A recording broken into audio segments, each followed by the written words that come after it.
There are places in this world where time stands still, places where the wind carries whispers of something ancient, something watching. And for those unlucky enough to cross into these places, there is no escape. For David Carter, that place was the mountains of California, where he worked as a park ranger for nearly a decade. He had seen hikers vanish without a trace, found campsites eerily abandoned, food still warm, footprints stopping mid-step.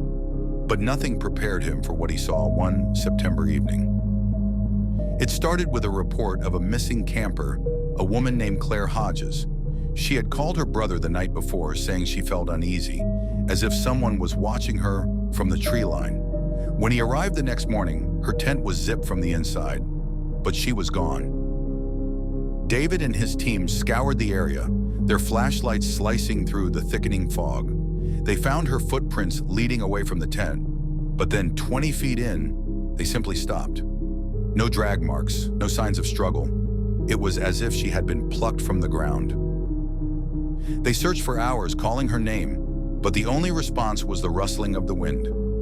As night fell, the search was called off until morning. But David couldn't shake the feeling that they weren't alone. The woods felt wrong, too still, too quiet, as if something was holding its breath. The next night, as David sat in his ranger station reviewing his notes, he noticed something strange. The park's surveillance cameras, set up to monitor wildlife, had picked up movement at Claire's empty campsite. A tall, thin figure standing motionless at the edge of the trees, not moving, not shifting, just watching. Then in the blink of an eye, it disappeared. David didn't sleep that night. He convinced himself it was a trick of the fog, a camera glitch. But then came the tapping.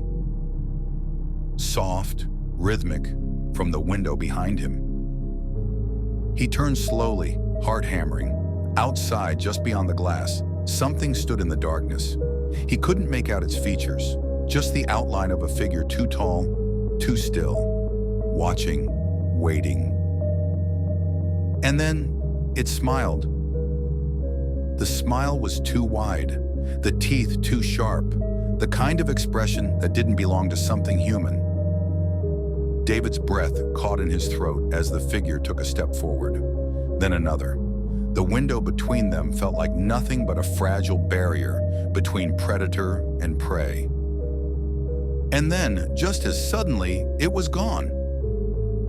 The next morning, David turned in his resignation. He packed up his truck, leaving behind the only job he'd ever known. As he pulled away, he looked in the rearview mirror.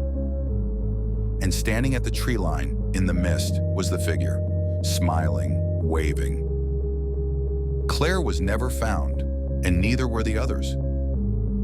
If you ever camp in those mountains and you feel like you're being watched, you are.